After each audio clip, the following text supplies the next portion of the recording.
हर वो पेशेंट जिसे माइग्रेन होता है उसे कहा जाता है कि ज्यादा तेज धूप में मत निकलो, ज्यादा ठंडी चीजें मत खाओ, शोर वाली जगहों से दूर रहो। बट क्या ये असल जिंदगी में पॉसिबल है? ऑब्वियसली नहीं। हम जिंदगी हमारी एक बंद कमरे में नहीं बिता सकते हैं। पहली बात तो ये समझना जरूरी है कि धूप, चेंजेस इन वेदर या ठंडी चीजें खाना, ज्यादा शोर, ये माइग्रेन के रूट कॉजेस नहीं है। ये माइग्रेन का एक ट्रिगर फैक्टर होता है।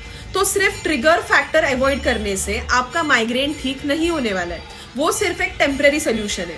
अगर आपको परमानेंट सोल्यूशन चाहिए आपके माइग्रेन के लिए, तो उसके रूट कॉज पे काम करना बहुत ज्यादा जरूरी है। आपको ये समझना जरूरी है कि जब भी हमारी बॉडी के अंदर कुछ इम्बैलेंस होता है तो हमारी बॉडी उसे एज अ सिम्टम बाहर फेंकती है। लाइक फॉर एग्जाम्पल, माइग्रेन एक सिम्टम है, हेडेक एक सिम्टम है, एक कंडीशन है। वो ये दर्शाती है कि आपके बॉडी के अंदर कुछ प्रॉब्लम चल रहा है, कुछ इम्बैलेंस है, एंड उसका नतीजा है वो माइग्रेन।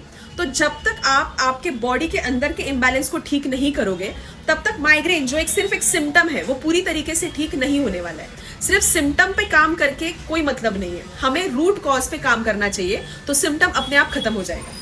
एंड होम्योपैथी आपके माइंड और बॉडी के इम्बैलेंस को ठीक करने में आपकी हेल्प कर सकती है। फॉर एग्जाम्पल, अगर किसी पेशेंट को माइग्रेन तब से शुरू हुआ है जब से उसने अपने किसी करीबी इंसान को खोया है, उसके बाद से वो बहुत ज़्यादा मेंटली डल रहता है, डिप्रेस्ड रहता है, उसके अंदर बहुत ज़्यादा ग्रीफ भरा हुआ है, एंड आफ्टर अ टाइम उसको माइग्रेन की समस्या शुरू हुई है। तो जब तक हम उसके ग्रीफ को बैलेंस नहीं करते, उसके इमोशंस को बैलेंस नहीं करते, तब तक उसका माइग्रेन ठीक नहीं हो सकता है।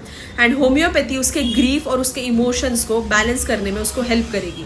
तो जब ये चीज़ें बैलेंस होगी तो माइग्रेन भी अल्टीमेटली ठीक हो जाएगा। सो माइग्रेन को ठीक करने के लिए अपने ट्रिगर फैक्टर्स पे नहीं, अपने रूट कॉज पे काम करिए with the help of homeopathy.